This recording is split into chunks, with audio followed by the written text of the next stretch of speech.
Crack on. All right, guys. Thanks again for watching another Dead Hedgehogs podcast on our Patreon channel or our YouTube. Either or is up to you. Tonight I have here Chris Gavgan as usual, Peter French Toast Cassidy. We have Mikey Salmon, the man, the myth, the legend. And also tonight joining us is Feargal Harrington, who is the founder of Intro Matchmaking Ireland, Ireland's biggest matchmaking agency. That is a bit of a tongue twister for all of that. So Feargal, thanks very much for joining us. Not at all. Thanks for having me. Jesus, pleasure. Great to be here. Thanks for coming on, Feargal. Great to have you on. Thank you. I'm just So go on, Feargal, explain to us what the whole thing is about.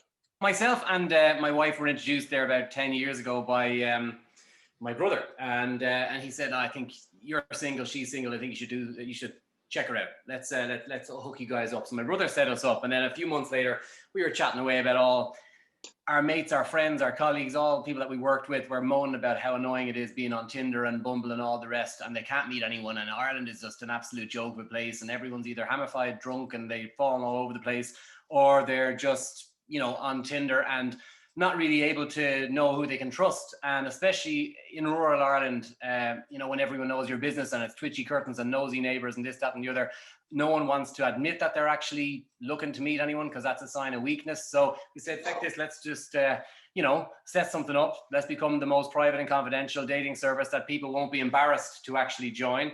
It grew from there year on year. We opened up on Dawson Street, and about 10 years on now, 4,500, 5,000 people on the books, and 20 to 90 and everything in between. And they're either single, separated, divorced, or widowed, but they're looking for like something proper and meaningful. And Irish lads especially don't want to really admit that openly. And that's why it's funny. They'll ring us and they'll talk to us on the QT, but they won't share openly what their feelings are, what their thoughts are, because it's hard as hell in this country, especially to meet people. It's people don't really talk or communicate or express themselves, and it's all right to be saying you're on Tinder and you're having the crack and you're getting a few bits here and there and everywhere, but if you actually want a long-term relationship out of this, it's hard for Irish people to admit that. And there's a lot of pressure on lads, especially, to be these amazing communicators and to be real confident and going and chatting up a whole load of birds there on the dance floor, and they don't do that. So then they usually just rock back and forth in the nightclub, back in the day when there was nightclubs going on, just sculling around 10 or 12 pints and then falling over your one at 1 or 2 o'clock in the morning. And then the Irish women, they just give them a load of hell and a hassle then after that. So then Irish guys think, well, I'm not going to bother now if you're going to talk to me like that. So it's a horrible place to try and meet someone, and it always has been. So we said, let's become kind of like a GP surgery for people who feel safe and protected, and they know that it's completely private and confidential, and we'll match them up. So they come in here to us. Now it's over WhatsApp video call because they're joining from wherever they might be, Swinford or wherever they are, and they're able to join. So there's no excuses about having to come up to Dublin or anything like that. And we add them to our database, and all 8 of the staff members then will go through the profiles of Johnny and decide which one out of Mary, Elaine and Josephine is the best one for him based on his criteria and her criteria. We then arrange the dates, we organize the venue, we do all the feedback, all the follow-up calls. So it's a full service, I suppose, from start to finish. And there's a real need for it. COVID has really shone a light on the actual importance of relationships for people, and the isolation is massive. Mental health, all that kind of stuff. I was just about to say that the COVID or the lockdown must have suited this company or your company big time. It did. In fairness, we've never been as busy. We had to hire 3 more staff there in November, and our appointments, just to give you an idea, our appointments for the consultation are booked out for 3 months on Saturdays and 5.5 months on Sundays. You can't get one. Wow. And it's not just all Dublin. Only 18 or 19% is Dublin. The rest are scattered all over the rest of the country, which is important. And the problem is, a lot of the time, Irish women can be very snobbish towards men, and this is men's biggest bone of contention. So we'll get called. Is that because they just get locked and chat women up, like you mentioned earlier? Yeah, they feel that, well, you can't talk to me, you can't have enough confidence to chat to me without having a Gansey load of pints in you. Why can't you be more like the Americans, the Yanks, where they have confidence? But then the Yanks come up to you and they declare, their undying love for you after 30 seconds. And then the women feel that's too much and that's too in your face. So you kind of can't win sometimes. So the Irish lads are saying, do you want me So to it's come up to women's you? fault, obviously. Always women's fault. Clearly. so Irish lads just think you can't catch a break here. If I say nothing, I'm in trouble. If I say too much, then you're telling me to get lost and you're out with the girls. You don't want to talk to me. But the drink thing is a funny one now, because it was always the lads that got the bad sort of reputation for that. But it's more the white wine guzzlers now that are getting more of the time. To be honest with you, it's the wine clubs, the book clubs that the women are at.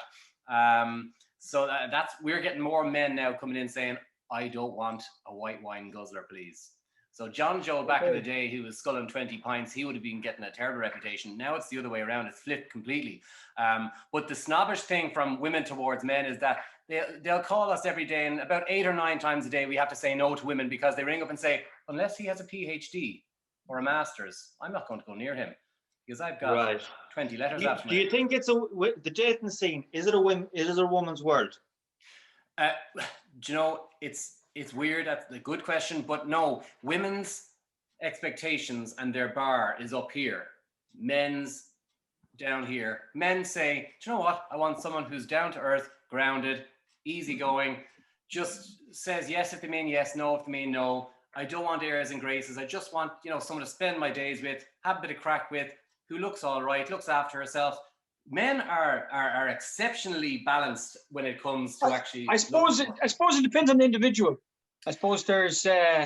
Oh yeah, it does. Yeah. It does, and there's a fair few clangers that I'd be listening to every day. Like the men's biggest issue is like the guys when they ring up at 40, 41, 42, and they're single, never married, no kids. I know I'm more than likely going to have a battle of the ages on my hand, because he will more often than not say, well, yeah, I'm 42 and I'd like a nice, 25, 26-year-old. Will that be all right? And I say, well, you can ask for that, but no 25-year-old woman has ever called intro and said, you know what I'd love? A 42-year-old man. So you kind of have to, a bit of compromise is lacking in a lot of the men, to be honest with you. Tell me this, and I want to ask this personal question. Do you get many dick pics?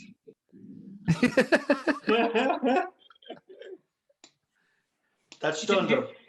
Do you get many dick pics? Do you get many dick pics? Yeah. No. Nothing goes online. We speak to people over the phone, and so they can't, unless they're I don't know what they'd be doing. No, we get no pics sent in. They post them in. Well, the women do get onto us, and an awful lot of the time they will say on the phone, the reason I'm calling you guys at intro is because I'm getting nothing but dick pics, and if I don't respond. Yeah, that's what I meant to ask. I was trying to be funny there, but I think collectively we have to apologize there, lads. Now. Yeah, we have to. I was trying to work on this joke for a long time in comedy. I was like, it shows a true confident man if he sends a flaccid dick pic, but I don't think anybody sends a flaccid dick pic. But is that, like, in fairness, I've never sent a dick pic, but do a lot of lads send dick pics to women, and do women want dick pics? 100%, 100% to do, and I know that. Do women want dick pics? You're saying that like from first-hand experience. No, but you're like, listen, I send them all the time. It's okay. Salmon. I know Salmon sends a lot of dick pics. Sends them everything. Is he there?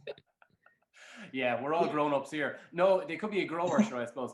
No, he, they send them all the time to the women, and they're like, what the hell do you expect me to do with this? Like, these are women who are on. That's what we're saying too. Yeah. but the thing about it is the thing about that is like how does any man think to himself that by sin? But like I know girls that have told me that, like, without even asking a question, the first message on Instagram or whatever would be a dick pic. Like how does a man think that the woman's going to go, oh my God, I think I might love this man? Well, yeah, I spoke to a guy there, and in the last 3 months, he's had more sex than he has in his entire life, and he's 37. So as much as people will say men are, they're seedy and whatever else, I suppose it takes two to tango then as well. So there are some women that would be all right with getting a few pics, and COVID has really kind of made people become either one of two things: frustrated by the fact that they're not seeing anyone, so they just say, to hell with that, let's go and have sex in a car off a Tinder match.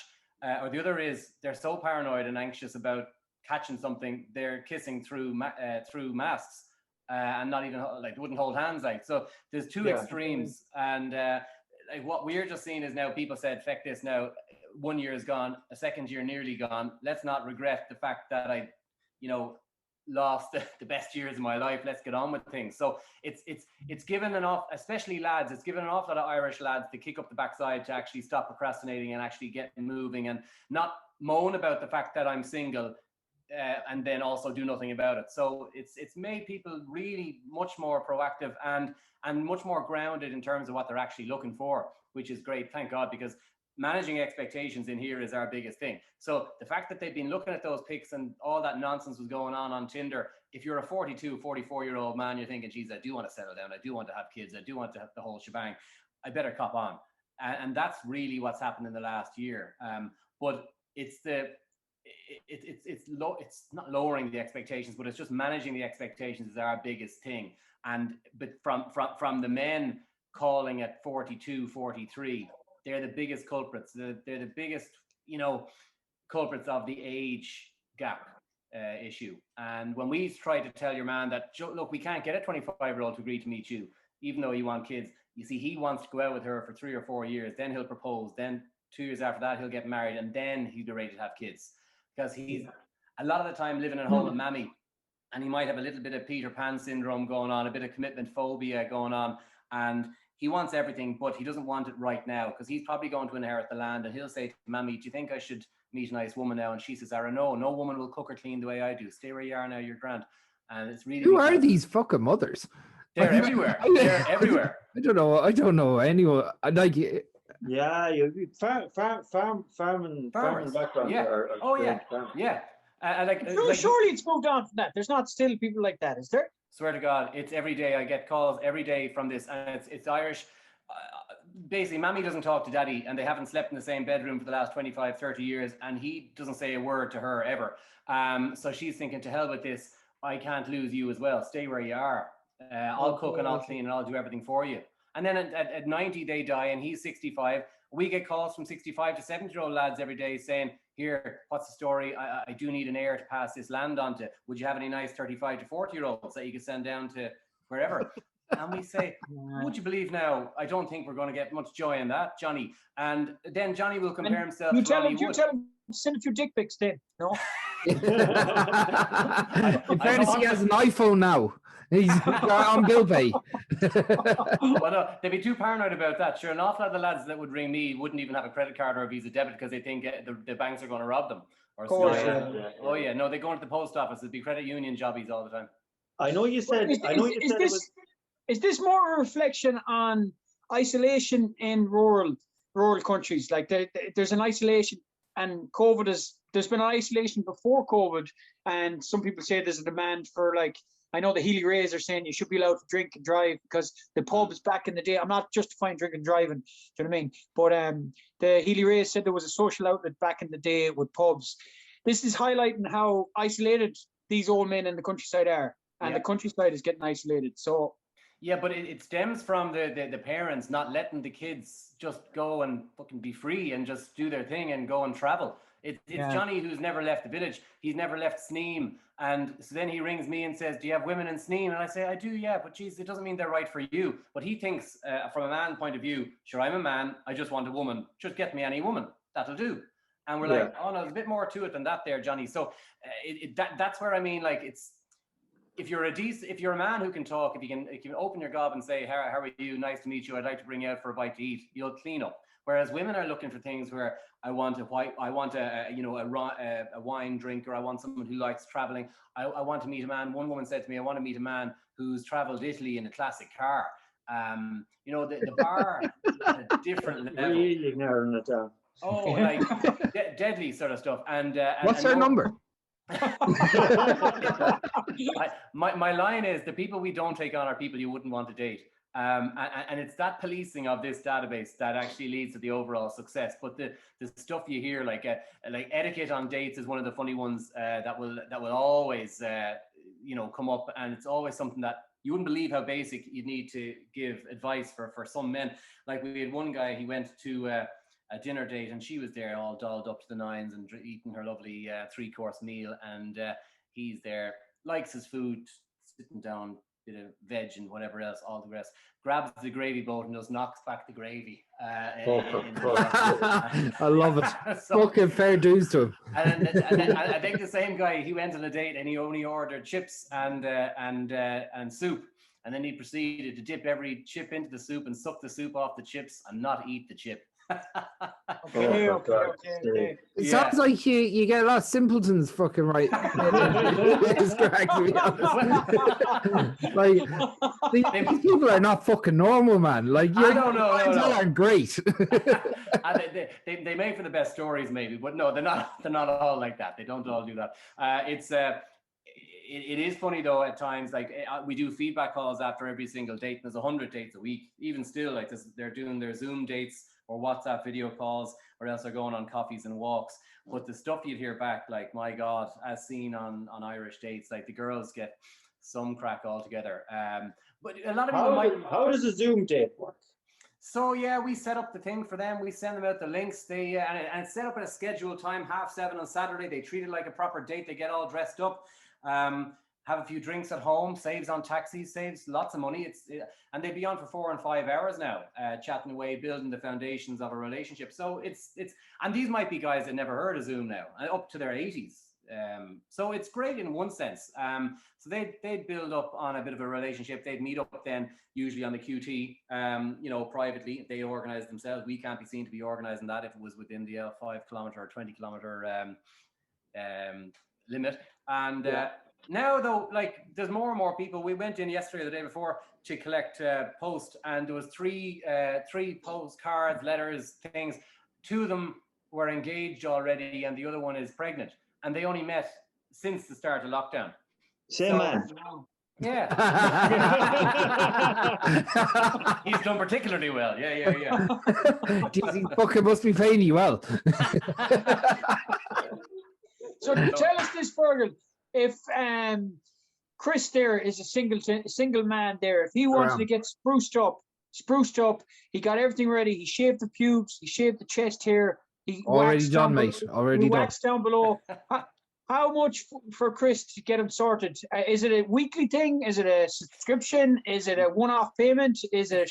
Yeah, it's one-off. Yeah, everyone pays a one-off thing. We don't have tiered kind of pricing packages. I heard in the past a lot of places what they do is they say you can go silver, gold, or platinum, Chris, and that's completely unfair. That's like saying here now you only paid for the silver basic package. So if you want to meet your one here down the road that I have for you and she's great, you give us more money. So no, in here it's black and white. You pay the same price for everyone, and it's unlimited time period. So like there's no time limit at all on the actual membership. So when you're in, and it's 5 guaranteed, and you can pause your membership after each of your dates. So if Mary and Johnny go out on a date and they get on like a house on fire, have the crack, all the rest, they can pop their membership on hold to go off and see is it going to work out into something. And that's how we measure our success and know how the matches are going. So 1 in 4 now ends in marriage or long-term relationships, and a third of the business is word of mouth. So at number 3, I'm like, right, I'm gonna pause this fucking membership. No, some people often think the grass is always greener, and a lot of people say to me, can I go out with all 5 and then decide which one I want at the end? And I'm like, well, no, you see, because we don't lock up the other people in a dark room while your life continues. Yes, so, no, yes. Look Has it ever happened that one member has been on a date with another member and they found out about each other and they got pissed off or anything? If they were paused? If they were paused, yeah, or like say Chris is going out with Stephen there, and then he starts going out with me, and I find out about Stephen, or vice versa. You know what I mean? Does that ever happen? No, because both parties will always pause pretty much at the same time, so we'll be aware of something going on if it is. You know, people are much quicker to tell you bad news than they would be telling you good news. Like we'd have marriages, and I'd have cousins and people that I would have gotten together, and you know, the Irish guilt, the Irish shame, I wouldn't please them now to tell them, say nothing. So we'd be out at weddings or whatever events we might be at, And I'd be there literally with people who I know we set up, and they've got kids and everything, but still they'd rather say that they met through Tinder or down the pub. People in Ireland, like we have hardly any like followers on social media, but we have one of the most visited sites in the country. So people don't want to admit that they like matchmaking. Even my friends, I'd say, you haven't liked that thing. What's wrong with you? I don't want people thinking now, do you know, that I might be on the market or in the market. Do you know? I was like, what? You're married. No one thinks you're going to do that. But it's this, the reason is with Tinder, people can be on that and they can get away with saying, sure, I don't care if it works or not. I'm only having the crack. I'm having a laugh. I'm having a few bit of fun. That's all I'm doing. When really deep down, they do really want it to work, but they get away with it, making it look like it's only yeah, of course. But if it's you, a bit like sorry, Mikey, go on. Sorry, just want to apologize because I think my internet was a bit patchy at the start, so I didn't want to interrupt any, but now it seems to be working okay. And Great. that's kind of what my question was. Is it tough setting up like kind of Zoom dates and stuff if you're in the middle of nowhere in Ireland and there's no proper kind of connection and internet is poor? Or... If it was the case, we would organize like a WhatsApp video call for people, and they can go on to 4G or whatever, and it's never a big issue. It's we'd offer advice to lads. A lot of the lads, they wouldn't really have been used to going on Zoom stuff, so we just tell them what way to sit and what have a lamp in front of them. It's just a building up of confidence. That's all it is. It's just the fear of the unknown. But once the lad has 1 or 2 Zoom dates under his belt or WhatsApp video calls under his belt, he's grand. But you're right. It's anxiety, it's nervousness, and it's fear of the unknown, and it's worrying that people are going to say no to me, they're not going to like me. And it's all this self-doubt that makes an awful lot of lads especially not take the plunge and not actually jump in for it. When I always say to them, look, everybody's here, everyone signs up, everyone pays, everyone wants to be here, and they all want a relationship. So the worst thing that can happen is you make 5 really good friends. And Irish lads in particular need encouragement. That's why you guys will be doing great things by just making it acceptable to talk about loneliness and isolation, because everyone's talking about mental health, and that's now the big thing, and everyone, it's great that we can talk about it. But there was this thing, say nothing, you'll be grand. You'll be grand. What would you need anyone for? They're not going to make you happy. Or you're grand on your own, aren't you?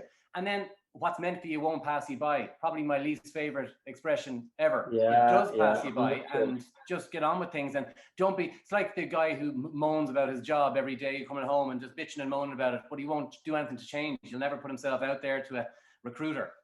You said something there about, you know, the use of Tinder and other apps, and about how, you know, Irish, there's only a bit of crack, and if it fails, it fails. So what about? And it's a bit like a conversation yourself and Pete have often had about drinking. The thing is, if you have the confidence to go up to a woman with no drink in you and say, listen, you look absolutely stunning, I'd love to buy you a drink, or I'd love to bring you out for dinner, more often than not, you're going to get a better response than what most Irish lads do or have done in the past. And they have 5 or 6 pints, and then they have this cushion where if it fails, oh sure, it was the drink that was talking, or it was the drink was saying this. You know, Irish, I had drink on me, so I didn't really know what I was doing. And isn't the problem there more that we're too willing to give ourselves bullshit excuses? Yeah, well, that's it as well. It's a bit like life in general, and a lot of us were guilty of it in the past or when we're younger, and it just develops into a habit then as we grow up. And you but it's so, I think it's also how men act with other men if they see a man chatting to in the schoolyard or chatting to another girl. I think it's different than other countries. Like in other countries, there's no big deal. Do you know what I mean? But in lads, especially in a rural area, it's kind of like, oh, he's talking to her. Yeah. Oh, do you know what I mean? And that should be gone. Like that's just ridiculous. You know? Oh yeah, big time.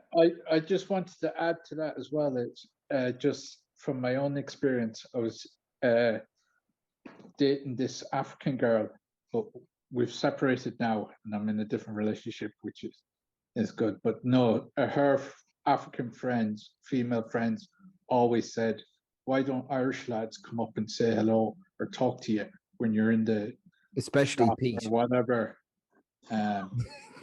It's only in the pub when they have drink on them that they talk, and they're just saying, like, African guys, they've just grown up with just randomly talking to girls, or if they, even if they're driving by, they'll pull up and talk to them. Yeah. Well, So- it's nice when the women say something terrible to the guy and it actually literally knocks their confidence completely off. They'll say, well, feck you then, I'm not going to bother going up near a girl for the next 2 years. And then they'll just drown their sorrows, and they'll say, sure, I can't. They're all nasty. They're all mean. They're all cruel. They're all off their head on gin and tonics, and they're guzzling back their Pinot Grigio, and I couldn't be bothered. I'm not putting myself through it. It could be the same the other way around as well. If the woman coming up to a group of lads, do you know what I mean? And getting slagged, and maybe getting slagged in school, and do you know what I mean? It could work both ways. There's also that part, you know, especially in rural Ireland, where there's almost like an imbalance of girls coming home at a certain age. So they might go off to college in Dublin. They might come down for a couple of weeks. And when they come down, it's almost like a state of recess where all the lads are doing the lad things that they always did. And then all these girls are like, I was in Dublin during the week, and I might have been talking to some sophisticated lad from South Dublin. Mm-hmm. And they looking at around, they scan around, and it's just a weird, almost kind of vibe between the whole thing, you know? That's why a lot of men think they're too big for their boots then. And that's why, well, look at her, she's too snobby. And unfortunately, there's a huge amount of academic snobbishness. Because the actual stats are, in Ireland, for every one woman who has third level education, there's only 0.6 of an equivalent male. So the 1-for-1 doesn't exist, literally. So when we get calls from Mary saying he has to have 20 letters after his name, or I'm not going to go near him, don't come near me with the plumber, don't come near me with the building contractor, even though Johnny might be the biggest building contractor in the West and he has 100 men underneath him. That sounds weird. Anyway, you know what I mean? That's just elitism. Yeah, that's disgusting. It's disgusting, and it's in all walks of life. It's not that they want. It's not that they want to be kept, so they're looking for financial stability. It's more that intellectually they think they won't be suited to any guy unless he has the same qualifications academically. And so they equate intelligence solely with academic qualifications. And if they continue to do that, well, then they're never going to meet anyone. And little old intro says no 8 times a day to women. And the biggest culprits are 37 to 45-year-old women in this country. And this is also the reason why in the likes of Tinder, people have this radius of 15 kilometers associated with their profile, and they wonder why they're not meeting anyone. It's because twice as many women live in urban areas than men. So in Dublin, Limerick, Cork, Galway, Belfast, there's twice as many women. That's why when you're a man in rural Ireland and you're right, saying... lads, I'll see you later. I'm heading to... I'm already here, Steve. Yeah, but be willing to get in the car and travel a bit more is the message for the lads. That's the loud and clear message that has to hit home for the Irish men, to be honest with you, because they're so unwilling to travel. They'll ring and they'll say, I'm in Castletownbere, do you have matches between Castletownbere and Glengariff? Or I'm in Cong and I want someone between Cong and Ballina and I won't go anywhere else. They literally pigeonhole themselves like mad. There has to be men and women. The thing is, if you're sound to a woman, she'll be sound to you. You said something earlier about you know, you want to find a woman that when she says yes means yes, and if she says no, she means no. I have yet, you know, and I have had some great relationships. I have yet to meet a woman that when she says yes, she means yes, and when she says no, she means no. But give us some examples there, Steve. You have to understand that. In my opinion, you have to understand that and work with it. You know, and like I said, I've had some brilliant relationships. I think it just comes down to self-awareness. And Irish people, we're not just Irish, but we're very, very good at identifying other people's flaws. And saying, oh, she was this, she was that, or she was nightmare, Jesus Christ, I can't go near anyone like that again. But they don't actually look at themselves and say, I was a bit of a whatever, I was a bit of a bollocks. Yeah, of course. You have to be self-critical as well. You have to look at yourself.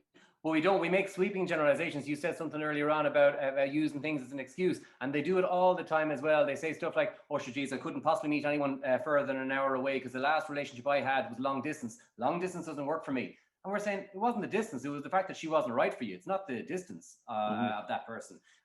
Same with separated people. They'll say, oh, no separated people because the last one I went out with, the ex came back and ruined everything. So now they rule out everyone and they shoot themselves in the foot like you wouldn't believe. You know, it's nurses get an awful time. Teachers get an awful time from men towards women because teachers are our number one client. and it's probably because it's such a highly female-dominated industry. Yes.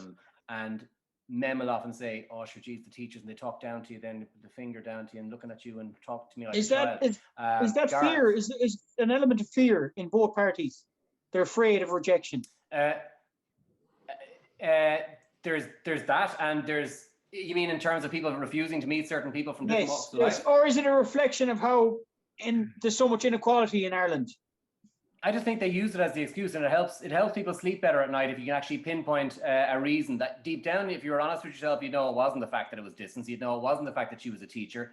You yourself probably were doing a few things wrong, but we have to pinpoint something. We have to get some answer, and whatever that may be, well then that'll help me continue on, and we'll make the same mistake over and over again. And that's why when people ring me and say, "Oh, this isn't my type," you're ringing me about someone that doesn't sound like my type, I said, well, your type thus far hasn't been working, so you need to stop going for the same thing over and over and over again. That's true. That's true. Like you were saying there that obviously sweeping generalizations are a problem, but like, are we not just going through sweeping generalization after sweeping generalization about men and women's behavior anyway? Like we're talking about sweeping generalizations that women are like this, men are like this. You know, the problem with this is this. We're talking in generalizations anyway, so you can't get away from it that, you know, there are character traits that are going to be a problem. And say if a girl doesn't want to date someone that's been separated before, has kids before, there might be some validity to that in their own situation anyway. Well, that's fair enough, but it's not my job to change people's minds or anything like that. It's my job to say, here's Ireland. There are 2 million single people in this country. If you want success, then you need to be open to traveling a reasonable distance to meet the right person at the halfway point. You need to be open to a reasonable age gap. You can't be ringing up at 65 as a guy saying, I'm comparing myself to Ronnie Wood, and if he can have kids now, why can't I? I'm getting these calls every day, all day for the last 10 years. So people say things to me that they wouldn't say openly to anyone else. So I'm making sweeping generalizations because it is fact. That sounds like a very big sweeping statement. I would love to meet the guy. I'd love to meet the guy that goes, well, Ronnie Wood just after having a kid. Oh, yeah. And you go, yeah, but you rock star. Are you in the Rolling Stones? Yeah, and Richard Gere is used an awful lot as well now. And now the latest is Bernie Eccleston, and he's 91, and he just had his latest child with a 30-something-year-old. And his other...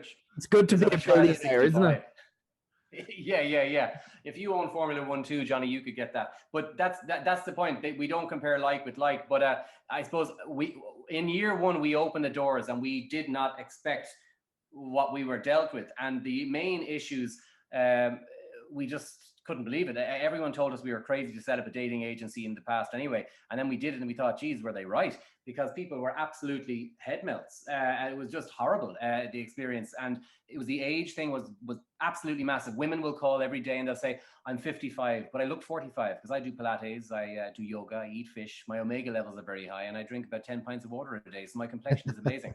So I want a 45-year-old man. And when we say to Bridie, we can't get a 45-year-old man to meet a 55-year-old woman, she claims that's discrimination, sexist, and she's like, I'm going to sue you, and that's going to... So we were dealing with all that. And you wouldn't think in a fluffy matchmaking agency that you're being sued all the time or threatened to be sued all the time, but people have rose-tinted sort of glasses when they think about dating. People are assholes as well. Absolutely. Let's put it out there. Yeah. Tell me this, Feargal, what did you do before you set up the dating agency? What did you do? I sold gaffs. I worked in property for 12 years in Lisney and Sherry Fitzgerald in residential sales, and sold houses basically, and then worked for my dad before then. He's a building contractor when I was out of school for a bit, but always in sales, always working with people, but then selling the houses, selling the 3-bed semis, and then waiting for the deal to close, and the contracts wouldn't be signed because the solicitor said, nah, sure, there's that boundary issue there. So you're waiting months and months and months for any sort of bit of salary. And then the recession hit, and Rena was working in iRadio. She was running a couple of stations there back in the day. So she was made redundant. So we thought, feck this, let's do our own thing and let's not work for the man anymore. And let's set up our own. Get it up, and it's been successful. It's been very successful since. Yeah, 8 full-time staff now. The brilliant. There on what do they do? Well, literally manage the database of nearly 5,000 clients, which is no mean feat. And really, it's minding a lot of people. It's really looking after people. We organize every single date from start to finish. So when the restaurants are back open now, be eating in car parks, we'll be organizing the date for Johnny and Mary. We'll be booking a table at 8 o'clock in Ice House or whatever. We'll be on call then 7 nights a week when the dates are on, in case Bridie's running 10 minutes late to meet John. Next working day, all the feedback calls are done. So it's the management of everyone's file. It's the interviewing of every single person. So it's Fergal, really... how do you vet? There has to be a period of vetting in it for safety, like I'm sure. Yeah. Or do the girls see a profile? Is there a profile on it and they see it? There's no profile. So Chris couldn't go on there and like lift a few weights and put a profile of him looking buff, and the girls can look at him. They can't. No one. Okay, so you're not specifically sold. Did you know what they look like? Yes, we interview them either in person before COVID or now over WhatsApp, and we get copies of driver's. Well, we don't get copies. We witness driver's license or passports. We get a photograph, but no one gets your surname, photograph, or phone number, and nothing goes on. Is it like a blind date, or do they get to see a picture before they see them? Or no, it totally is a blind date, and they're all wow. That. Wow. So I'm at the mercy of what you think of me. Yes, I am. Chris, you might have a chance. Though. I should have worn something nicer. No, but I had a woman there today ring up, and she said, I'm ringing on behalf of my sister. And I said, all right, because it's never usually good when they do that. I say, if the sister's a grown woman, she should be ringing me herself and talking to me instead of having you do it. But anyway, I wasn't as blunt as that. But so she said, now my sister's very plain, okay? She's very average looking. I was like, Jesus, nice sister. So she was lovely. Basically like really going to town on her and saying she's got delusions of grandeur. She absolutely thinks she's up here and she's really down here. So she's probably going to be very difficult towards you because no man is ever going to be good looking enough for her. And I said, well, right, okay. But the thing is, if we meet her and, we're interviewing her, we'll have to match her like with like, counterpart with counterpart. So if she looks like Angelina Jolie, she'll get her Brad Pitt. But if she doesn't, she won't. So it's years and years and years sometimes of friends buying up confidence levels to dizzying heights, saying, oh, Circa, you're beautiful, you're gorgeous, you're blonde, you're slim, you're this, you're that, you drive a Beamer. So Circa then becomes superwoman almost, and she thinks of herself in such a high regard. No guy is ever good enough for Circa. That's why friends and family sometimes building them up too much doesn't do them any favor. Now, this sister, who was a bit of a weapon obviously towards her other sister, saying she's average looking, she wasn't great. And so, yeah, it's all about looking in the mirror. A bit of jealousy, I'd say. Look in the mirror and knowing what's reflecting back at you is the most important thing. But an awful lot of Irish guys will have been told by Mammy, oh, you're a lovely boy, you're great. And he believes it. But then he might walk up the stairs to us and he might be 25, 30 stone. And he'll have no problem saying, I want a nice slim lady now, blonde and blue eyes, and that's it. You get me what I want because I pay. Yeah. Honest to God, it's there's a sense of entitlement that you wouldn't believe in this country. I know you believe it. It's very much the Celtic tigery kind of thing. Well, I paid you. You get me what I want, where I want it, how I want it looking, because that's people have to be realistic. I mean, I think there's an awful lot of unrealistic. I just don't know any of these mothers. I don't think any of your mothers would tell you you're great at all. And no, it's like, I know my mother doesn't tell me that at all either. I know, and you know, Chris, and Pete, you know, and Mikey as well knows the same man I'm talking about. And I'm not going to mention his name, but it's not very far away. Describe him in detail. It's not very far away, but that's exactly what happened to him, and you know who I'm on about. Yeah, well, I do know what you're on. Yeah, but is there? Yeah, it's a funny one. It's a tough one. It is a tough one. But I was saying, are there any horror stories? Was there any like person getting kidnapped or dozed in or anything? No kidnapped. My God Almighty, yes. Touch wood. My God, no. But you get an awful lot of people coming back saying that was a disaster. Okay, incest, fine. I'll give you an incest story. That'd be the fucking worst match of all. I suppose we're here now. We paid the money. We have to do it. Put your sister to the test. Yeah. So we called Johnny about Mary, let's just say, and they were living 4 or 5 counties apart. And actually, we ring her about him first. And she said, oh, whoa, hold on a second. Jesus, no, stop. It turns out it was her brother, all right, because she was married in the past and she kept the name. Okay. And okay. yeah. But did they end up going on the date and getting together? No, they didn't. But that would be the closest thing to incest that I could tell you now, to be honest with you, on this. Okay. But then we people often worry about people knowing them, and what if I get matched up with someone that I know? And there are 1.55 million single and 420,000 separated and divorced in this country, which is mad. But we rang this man about this woman, and he said, "Geez, wait now.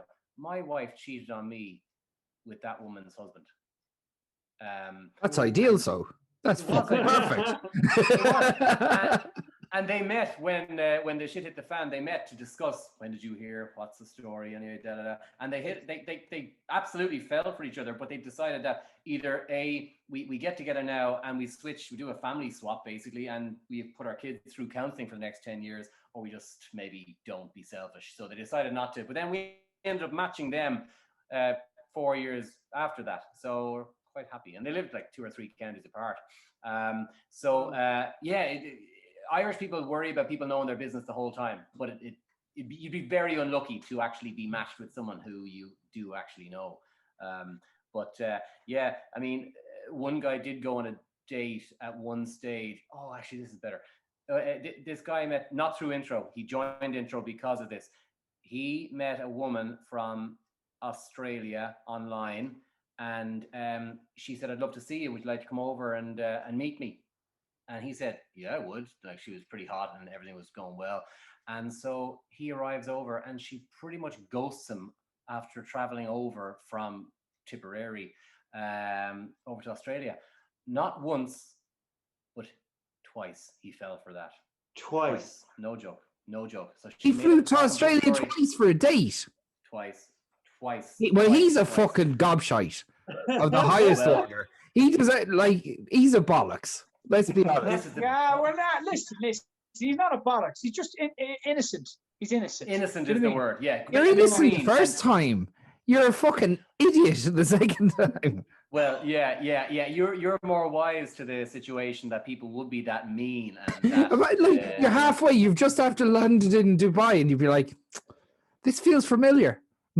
Yeah. There was another one that I heard of that the guy went on a date and said to your one, "My friends no longer invite me to go on holidays together because you know why? They think I'm going to kill someone, and you know what? I think I might." So apparently he said that on the date, and so she's there shitting herself, thinking, "What? Am I out with an axe murderer here? What's happening here?" The stuff people come out with on dates, like the lads. You think is it nerves? Feargal. Yeah, nerves, and then just not right. There's just not an awful lot of people who just aren't in the right headspace, and they're looking for someone to fill a void, and maybe it's not necessarily intro or dating they should be doing. It should be maybe looking within and getting a little bit of help. This is very rare now. The counselling. Yeah, definitely counselling. Definitely counselling is needed for an awful lot of people. Yeah, that was one of my other questions. Is there's a safety factor, because if the person's going to meet a stranger, how do you vet them? You can't do guarded vetting. Do you know what I mean? No. I know it's not a job they're going for, but how do you make sure it's safe for the woman? Say a woman is traveling up from the country and she's going meeting somebody, and the man is traveling. How do they make it safe? It's not some sort of honey trap. Yeah. So when we're making the appointment for the initial consultation, we verify everyone's identity by using Stripe, the payment gateway. So it verifies that the name matches the address matches the card details. Plus, then we check passports or driver's licenses that everyone is who they say they are again, and we know where everyone is going. And no one gets surnames, photographs, or phone numbers of the other person. So if Mary's going out with Johnny and feeling a little bit, Jesus, he's a bit weird, I don't want to see him again. Johnny doesn't have Mary's surname, doesn't have her address, doesn't know her from Adam once she hops out and leaves or whatever. So okay, so that's pretty secure. That's even more secure than probably a Tinder date. Not really. Like, say there's often been a first but say they meet, she gives him her phone number, and then he starts getting weird, and then he gets started. She has done that. It's not that you could have done anything, but it's still it happens all the time. Like, oh yeah, oh, but that does, yeah, but that's not like I'm talking like there's Tinder rape stuff going on all over the place and people hopping into cars and serious issues. But if Mary, as a fully grown woman, decides to give her number to Johnny on a date, obviously it's a personal responsibility thing. Yeah, but if he might, the worst thing he might do is call her a bit too much or not take no for an answer in terms of just. Have you ever had to step in? Have you ever had to step in and say, "Listen, Johnny, we've got a complaint from Mary." We would only ever, you see, we wouldn't give back feedback to Johnny if Mary and Johnny were out on a date. What often happens is Mary thinks it went one way and Johnny thinks the exact opposite. This is often what happens. And so Johnny might not have feelings for Mary, but Mary might have loved Johnny. And so she might be so annoyed that Johnny doesn't like her that she throws toys out of the pram and decides to go mental and say, that was a disaster of a date. We had nothing in common. What are you doing? So you have to be very careful. You can't trust every single thing you hear because people will play fast and loose with emotions and they will say things to suit themselves after the fact. Because the ego is dented. The ego is dented and perfection. Yeah. That's it. Yeah, pure ego bruised. But no, you can't. If Johnny went out on a few dates and Johnny was ossified for the first 2 dates, we would interfere and we would say, Johnny, come on, you're ruining your chances here. You're wasting your opportunities. It's come back to our attention now on 2 occasions that you weren't able to stand up or you weren't able to hold a conversation for longer than a half an hour. Do you really want to continue doing that? But we wouldn't ever say to Johnny, what are you doing telling jokes like that about Trump? Or what are you doing, talking about this, that, and the other? Because if Johnny is that person, let Johnny be himself and let Mary be herself as well. So we don't try to change people or to mold them into what we think they should be. Okay, yeah. It's a funny one. How much has the agency changed over the last 10 years? I'd imagine it's more online or it's more like when you started off first. Yeah. What was it like? Like? Myself and Rena set it up and it was just the 2 of us. And then we built up the database slowly but surely. It was cheap rents. It was in a recession, so you get cheap rents, cheap rates, cheap advertising. So it was good. It's a good recession-proof kind of business to build on, and it grew and grew and grew year on year. We got on the Late Late Show then 8.5 years ago, and that kind of just catapulted it into a different level altogether. We were on for 10 minutes, and our website crashed, and we had to double the size of the office and go from 3 staff to 6 staff, and then there's a credibility associated with the fact that we're not working from the boot of a car or from a coffee shop or wherever. With offices on Grafton Street, people know that you're not cowboys. No offense. And so that's kind of that's helped. But being around, being a husband-wife kind of couple, that helps too. And being the only one of the only fully registered Irish-owned trademark companies in the country. Knowing that it's a 7-day, 7-night-a-week job really helps. And now COVID, since the 12th of March last year, we closed the office on Grafton Street. So it's basically a glorified post box for the last year, an expensive one as well. But anyway, so we're back now from this week, thank God, which is great. But no, all the dates are still mainly online for the last year, if not walking dates now, but everyone's gagging to get back into the restaurants. So it's like we can hardly cope with demand at this stage. So it's, would the restaurant be the majority of first dates? Would they have? Oh yeah. Yeah. That's always been the way that we do it. We'd never be able to book a table in a coffee shop or a bar, and we don't want. Johnny doesn't want to be arriving to some destination where he has an independent under his arm or wearing a rose in his lapel. They don't want anyone knowing their business. Irish people are absolutely hypersensitive about that. So we book a table in a restaurant around Ireland and we book it under Feargal Arena. So Johnny arrives, table booked under Feargal, and she arrives, table booked under Feargal. Done. No one knows any of their business and they're comfortable, they're happy. She's feeling safe, he's feeling happy out. And you get far more success from sitting down and actually having a proper conversation with someone over a bite to eat, as opposed to going and gulping back a cappuccino for 5 minutes. What I meant by that was, is it always at a dining sort of thing, or would you ever go for like hiking or? No, have you ever changed it up? No, well, with COVID, we've been changing up to walks in a park and coffees in the park. But other than that, sending back to the safety thing before, sending Johnny and Mary out for a first date up the mountains in Wicklow. you might get a few worried. Yeah, I mean, I tell you actually a funny story about a date that I went on. I brought this girl to the Reek. I brought this lady to the Reek, and we were getting on great. Crowpatrick, yeah. So like I like climbing Crowpatrick, and I have this habit of getting into a rhythm and trying to get up as quick as I can, which obviously doesn't suit everyone. And do barefoot. We're laughing because we know that he goes off like a hare and he's a pain in the arse. You just see him in the distance. Yeah, but you think Cowboy would know that when he's on a date, it's supposed to be a nice romantic walk, not a fucking race. But what happened was she was finding it tough after the first few minutes, and I was like a hare trying to get up there as fast as I can. I probably even started the Strava, trying to beat my time up there. So I'm trying my best to hold back, but I can tell she's struggling, and I'm trying to encourage her. I was like, come on, no, don't give up. I'm nearly treating it like a fitness session. And, so we're about halfway up, and I'm having to go back and forth and everything like that. And next thing, she just turns to me, said, "You know what?" She said, "Why don't you run up to the top, and I'll keep going as far as I can, as far as I can." And I was like, no, we're on a date. I wouldn't leave you halfway up. I said, "Should we keep that there? I'll try and slow down my best." No, she said, no, honestly. She said, I won't be pitched off.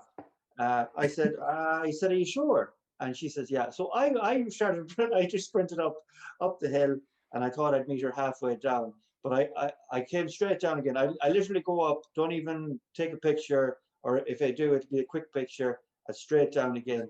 And I thought I'd meet her sort of halfway between I left her, and I didn't, she literally wasn't too far away from where I'd left her, but she was on the way back down again. And we got to the bottom, and that was the last. She said, "I never thought you'd leave me there." Oh God! All right. Yeah. Okay. So that was it. But she was playing mind games at the same time, testing you to see if you were going to. Yeah. But in fairness now, Steve, I lived and that learned. wasn't the most fucking complex of mind games that a girl has thrown at you. And you didn't do great. I was completely wrong. But you obviously weren't matched. Do you know what I mean? Yeah. But she it's women are always saying, "I want someone who's fit and healthy and agile because I'm out doing this. I'm doing Pilates. I'm doing my spinning class. I'm doing my whatever else." Women are obsessed with health and fitness, so you wouldn't get complaints about running up too fast up Crowpatrick. To be honest with you, it's the opposite. It's the lads that just want to scull 20 pints and sit down and watch the Late Show and get overweight. That'll be the key as well. By the time I get to the bottom of the rig, I still want to scull the 20 pints. So. Yeah. Well, it balanced out anyway. He's perfect. He can do it all. What a catch! Tell us this, Feargal. We were talking off air there before we got on, and my chair collapsed. If anybody should have recorded that, my chair collapsed. We were talking about your book. You're going to have a book coming out. Can you talk about that? Yes. It's going to be kind of it's going to be a self-help / comedy based on the 10 years experience of hearing from people the hurdles that we as a nation put in our way, which doesn't help us when we're trying to find love or find a partner. So it's highlighting those and showing people that with slight tweaks, they might give themselves a much higher chance of success. So I'm writing that with Terry Norman, who you know well. Yeah, Terry toured with us last year. That was a great guy. He's a very funny, witty guy. Oh my God. And we talked for a few hours on the phone the first time, and then he just got it straight away. He got every single, because we're breaking it down to different characters. There might be a mammy's boy, and there'll be a seriously successful Circa, who's like the Davy stockbroker. She's 40, she's gorgeous, she has a big huge house in Ranelagh, and she's like very Rosso Carroll Kelly type-esque kind of stuff. So there's different sort of stereotypes, I suppose, that you can fit us into as a nation, and it's for people to maybe identify. It's not a slaggy kind of thing. It's just identifying who we are, what we're doing, and maybe with slight tweaking, we might be able to give ourselves a better chance of success. That's kind of the premise of the whole thing. So excited about that. It's for our 10-year anniversary, and we just started the franchise thing as well. So we just opened in Austria, in Vienna there a couple of weeks ago. So brilliant. That's the next stage Wow. to try and, Just before we wrap, what is just a quick few questions? What would be the average age or the mean age? What is your biggest like age gap or age group? Yeah, it's the most densely populated age range will be 33 to 49. So Okay. I'd say a huge number of your listeners will be probably falling into the 30s, wouldn't they? And our biggest followership would be from 25 to 24. 35. 24 25 to 35. Yeah. And you know, the lads there coming in at that age, it's far more advantageous because the pressure that some guys put on themselves waiting until a certain age, 39, 40, is immense. So it's great when they actually learn about something like this or get a bit of advice, you know, in the late 20s or whatever. And the pressure is much less, so much less. It's not even funny. And they make the right decisions as opposed to making rash decisions. So yeah, 33 to about 49 will be an awful lot of second-time rounders as well. People separated or divorced. People no longer feeling they need to stay in loveless marriages because their auntie's a nun or their uncle's a priest, or what the neighbours might say if they get divorced, bringing shame on the family. So yeah, a lot of that. But we're the oldest as a nation of getting married these days. 37 and a half for men, 34 and a half for women is the average age. But there's obviously major societal changes that have influenced that type of stuff now. Yeah, you know? Like, personal development and further education is a massive thing. Do you think 100%, and the influence of the church as well, and contraception as well, I suppose, as well. Oh Big thing, yeah, you know, and yeah, so many people now are having kids well before they get married because they haven't got time to be waiting around. If they're 38, 39 meeting, they're not going to wait to get married and then do it a year later. So it's great in that sense. Ireland has changed a lot, yeah. Oh yeah, but religion used to play a huge part in people's decision making as to whether they're going to meet someone or not, because they'd say unless they're from a nice, good, God-fearing family now and a Catholic family, because my father now he's a mass goer, so I couldn't possibly bring shame by going out with a Protestant or going out with someone else. They must be Catholic. Well, that all changed, obviously. You know that now it's more everyone's RC. 95% of our clients are RC, but they're lapsed. They're not churchgoers, but they'd be more spiritual, trying to be good people.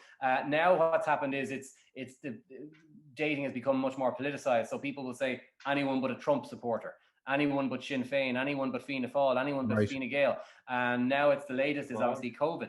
So we held an Amoric survey or commissioned an Amoric survey that said 62% of people won't date anyone who does not intend on getting the vaccine. So that's now playing a huge part. Yeah. But surely opposites attract there as well. You're saying anything but a Trump supporter. Surely opposites attract. That's what attracts people. Is that in your experience? Do opposites attract? Yeah, when it comes to I don't know, music or something small, not when it's a life altering argument causing everyday type of thing. Yeah. No, it's although some people then think they'd ring back and they'd say, I never told you in my profile that I like wham. And I think that's going to make a huge difference to my profile. So will you put that down? Oh, we've got them now that you told us that. Sure, why didn't you say? You wouldn't be single at all. That was a deal breaker. Deal breakers, by the way, the number one is loud, brash, domineering, in your face women, and smoking for men. And for I'd imagine smoking would be. Men don't want smoking, or they do want smoking. Don't. No way. No way. Big time no. And really? Women just don't want indecisive men. Indecisiveness and lazy and smokers and heavy drinkers. So about half the population of Ireland. What about? There's always the debate about the sexiest accents. Is there ever like people looking for like Donegal accents, and then people say not a Midlands accent or something like that? To be fair, people will say, I don't want to meet anyone too la-di-da, too in your face, too stuck up, too D4. A lot of guys would say that. I don't want anyone with airs and graces who talks with marbles in their mouth. Yeah, they would. But then, we'll get calls as well from some guys will ring up looking for women who are, they'll say, do you have any foreign women on your books? And we say, yeah. We do. And Just ringing you up. Oh, that's great. Thanks. But the reason is they have an awful lot of experience with very loud, brash, domineering, in-your-face Irish women, and they think some of the foreign women will be a little bit more submissive and quieter. So a nice Thai girl would be a nice thing to find for me. If that's all right. They're just looking at their own porn history, though. That's all it is. But you just have to say, look, Very there good, are, Chris. there are quiet, nice, down-to-earth Irish women. You know, so it's not a foreign lady that you actually need. It's just someone who's actually nice and down-to-earth. So yeah. But the flip side, you have to treat the woman with equal respect. Exactly. Who I do? No, I mean, no, just the lad. No, you don't. You No, don't. Feargal. You don't We have know you were tackling women the whole time. You're giving out about women. I think I was fairly balanced in that. No, you weren't balanced at all. You were Not at all. anti-women. You were playing up to the men. You were playing the tune for the men. Yeah, playing the violin tune for the They're men. like, well, where's the Dead Hedgehogs demographics? It's mostly lads. We'll play that fucking tune. I was expecting you to take out the whip there at one stage. We have to admit, we aren't great at saying all the bad things that we do and our traits. So I think every now and again, I'd like to hear when people say to me, look, the way you did that, you were an absolute arsehole, you were absolute, geez, you change that.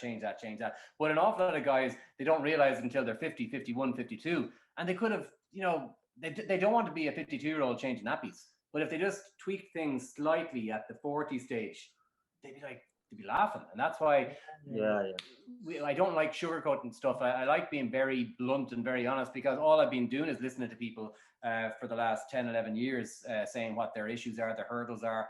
And we're like, well, then change it, do something, change it. And that's why Terry and writing this book is helping just get it out, because there's a lot of stuff going on. And doing it with a bit of humor as well, which is important. Do you know what I mean? Yeah. The ability to laugh at ourselves, because we can laugh at ourselves as Irish people. You know. Exactly.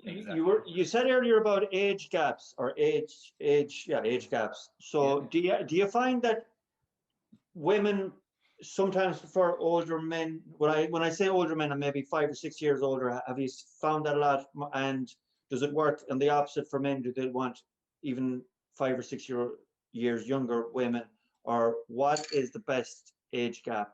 Or is it better to keep it as close to the age as possible? So 40-year-old Johnny ringing up, wanting the whole kit and caboodle. He wants his marriage, he wants kids, he wants everything. You can't get him to meet a woman his own age more often than not. So we would be saying, like, what works best for him as a 40-year-old is meeting someone from his own age, maybe down around 5 or 6 years. So 34 to 40 works a dream. That works really well. But he has to be open to meeting up to almost pretty much as close to his own age as possible. He can't just get everything he wants. Women, though, they're aging very well. They're looking after themselves massively. They're into all sorts of health and fitness. And the 55, if I had €1 for every time someone said I'm 55 but I look 45, literally could retire, no joke. It's everyone says they feel younger and look younger than they are. But the thing is, we have to deal in reality and realize that if I'm 60, I'm 60. If I'm 80, I'm 80. And if I'm 20, I'm 20. So there are very old 20-year-olds out there in Ireland, and there are very young 90-year-olds as well. So it's case-by-case scenario. And so the age gaps that work in the 50s and 60s. So if a woman is 55, we'd be saying to her, be open to meeting a man from your own age up to, but never more than, say, 8 or 9 years older. And that's what works. But the lads that ring up at 65 and 70 wanting 35-year-olds, no. We implore him to meet a woman in around his own age, maybe down around 10 years, to live out his days, have the crack. But he doesn't listen, because he was at home with Mammy, as I said, all his life, and then sacrificed an awful lot of things, and now wants an heir to pass on the land to. So that's why when they come in now, they're coming in at 20. 20 is our youngest, 90 is our eldest. And the young ones are coming in, and the young guys are coming in, and they compartmentalize their entire lives. They're very organized. They're very disciplined. They say things like, I've got my education complete. I've got my career on the right path where I wanted to be going. Now I want you to sort out my relationship status, Feargal. So please find me a match. That's at 20. At 20. They're unbelievable. And you want to tell them to go off to Australia. Mental. That is the fucking maddest shit. I swear to God, they're so much more mature than a lot of 50 year olds. Go dogging in the woods or something, or just get it out of your system, you know. If I could get away with saying that, I would say that. But yeah, they need to have a bit of crack, and a lot of the time they've been very sheltered by mommy and daddy. They've been like, we get a lot of calls from 25 and 26 and 27-year-old people who will say they're virgins and they never want to have premarital sex, so they're insisting on meeting guys or women who are virgins. That's virtually impossible to do, and plus we're not going to tell people you can't have sex. Yeah. So that's Bible bashing kind of stuff. You couldn't even. How do you even ask that? By the way, are you a virgin? Yeah. Would that be? That'd be a different. That'd be like a different agency altogether. It could be a different wing. You could have a different. Yeah. You could have a different wing of. Be very specialist. They'd have to be like a really Christian, far kind of right or left, whichever it is. And you couldn't really run a matchmaking agency on just that. The calls would be so few and far between. But you'd have about 2 on your book. Yeah, you might do well in Amish America. Yeah, I was going to say, literally in America, where I think there's loads of Christian, Jewish, and all different religious kind of fundamentalists, Oh no, but by and large, they're all very grounded, down to earth. What you see is what you get. The general, because people always ask me, what types of people do you have? Because there's this misconception that it's a whole load of desperados, and nothing could be further from the truth. They're actually people who they're time poor, they're busy people, they've got full lives, they're busy out, they're doing well in whatever field they're in. They just don't want to waste, I suppose, valuable time sifting through nonsense profiles of people who may or may not be who they say they are. And it's a lot of, because of all the catfishing that's going on. I had one person who I know of who was not a member, I must say. She goes to work every day and she adopts 10 different personas, and 5 men, 5 female. So she'll pluck all these good looking images off Google. So she'll be a good looking guy 1 minute, and she'll flirt with the girls that she used to be friends with back in the day in school, saying all the right things that she knows women want to hear. Then she'll set up a fictitious date. She won't arrive on the date, but she'll go and take pictures of your one who's inside waiting for this fake guy. And why does she do that? Psychological problems or money? Psychological problems, and also getting her own back on women. But it was because a man claimed to be a widower and brought her to his house. He saw the pictures all over the house of the family, and he said, she's dead now 2 years, God rest her soul, and blah, blah, blah. So I haven't been with anyone since then. So he played the whole widower card to woo her. And then 2 weeks later, she's out for lunch with the friend's mother, and the mother said, yeah, no, I know him, all right, yeah, he's a nice guy, but I know his wife too, and she's not dead.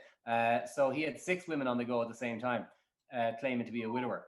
So she's like, you, Mikey. Yeah, so she Jesus. It's fucking people are weird, man. Very weird. And like they tell me horror stories all the time on the phone saying, look, I have to get off this, because they really feel so jaded by the whole thing that they say, I'm going to give up now. This is just, it's so disheartening to think that there are so many messers out there. I can't do it anymore. So they ring me and they say stuff like, are there any decent people left out there that are single? And I say, yeah, of course, Jesus God. Of course there is, guys. I know, but like, you need to put yourself into a pool. That's sad. It is sad. And like, I not to be depressing, but we did an Amora thing on a year ago, and it was 52% of over 25-year-olds said that they were hopeless about ever meeting anyone because of the experience they're having online, because people are so, I suppose, they're playing fast and loose with emotions. They're just lying through their teeth. People don't feel they can trust people. You know? But like it's this constant grab for self-gratification anyway. Social media, fucking online dating, it's all built on that algorithm that if you do this, you'll be immediately satisfied. And that's not the way life is. No. And people are fucking idiots. So they just believe, they just buy into that system of looking for self-gratification immediately. Also, it's easy to say things online and, you know, make up stuff and then realize it's not a real world in a way, you know? No, and the thing is, people if they're putting themselves out there and going on 20 dates a week, which a lot of them do, dating has become so transient, and people have become so disposable. So their attitude is, if I throw enough money at the wall, something will eventually stick. And they do that for 3-4 years at times, going on like 10-20 dates a week. It's exhausting. And I'm just talking copy dates. There's nothing, hardly any time going on. But those people become so judgmental about other people that they make a snap judgment, a rash judgment right away on the, your man's belt didn't match his shoes, so go out of that. I want someone who's stylish. Like, they're ridiculous about what they say about people. You have to be, again, getting back, you have to be realistic. Yeah. Say, I know Pete asked this earlier. Say if I go to intro now, right, and I go through your process, and you're like, yeah, he's a sound fella, and we'll match him up with some girls or whatever. How much is it going to cost me to work with the agency? $795. If we take in a one-time fee. Yeah, you pay a deposit of €200 to make an appointment. We have a 25-minute, 30-minute conversation initially to make sure that I know that I can take on this person. But 20 times a day, we say no, because we know what he's looking for or she's looking for isn't possible. So we're not going to waste anyone's time. Is that after you pay the €200?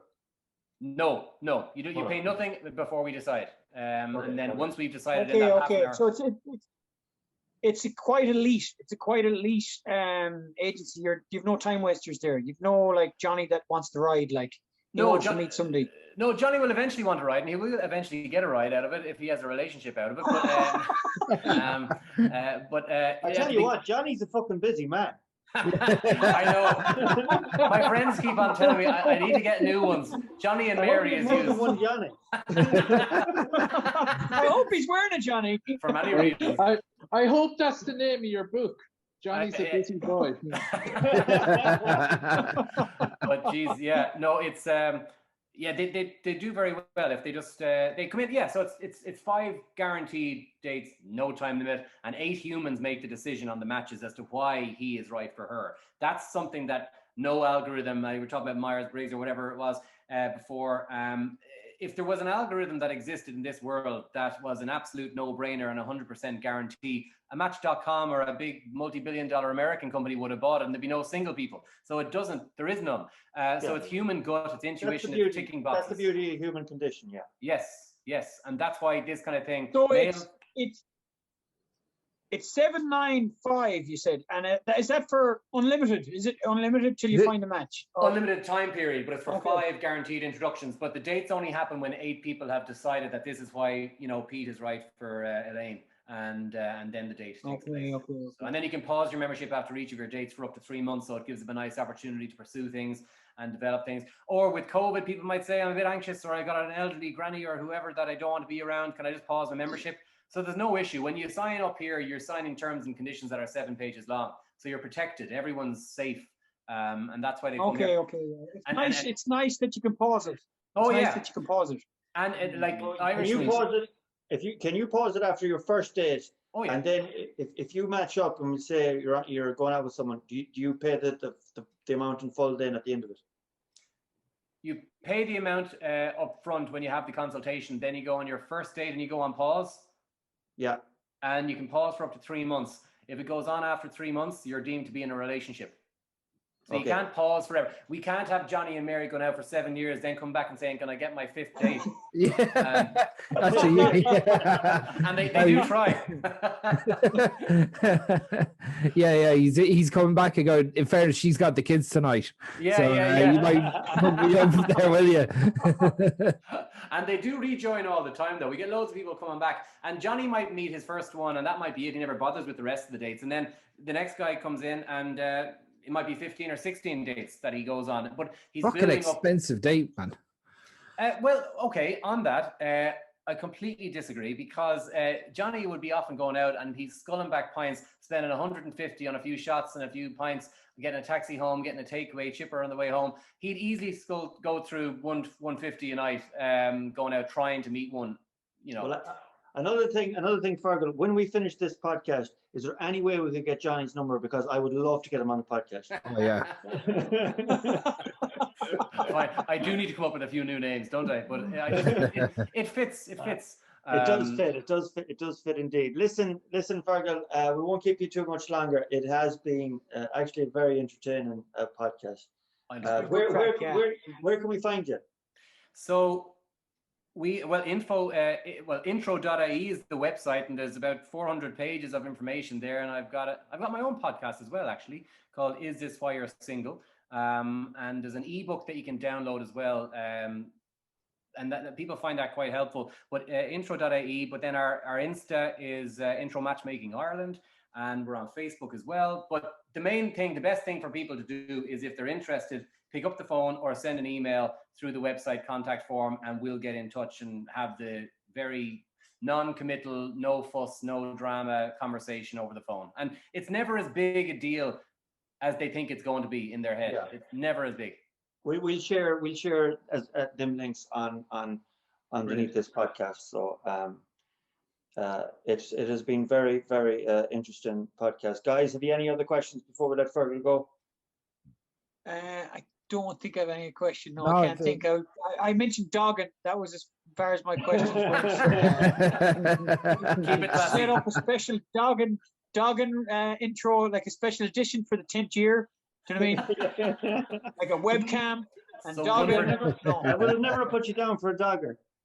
One for dogging and one for virgins. Okay. We'll. Mikey, have you any questions before I let Feargal go? No. Just it was very interesting, and thanks for coming on. You're very welcome. Spread the word, and if anyone needs or would like to meet anyone, we'd be looking after you. Obviously, goes without saying. Brilliant. Thanks very much, Fergus, for coming on. Legend. Thanks, guys, so much. Thank you. And anyone that's watched this on YouTube, please hit the red tab and subscribe to the channel and bump them numbers up.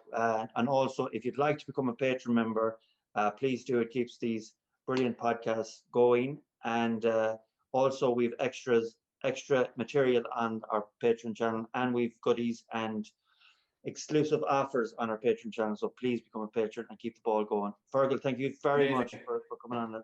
Thanks, lads. Take care. Fergal. Thank you very much, Fergus. Bye now. Cheers. See you again.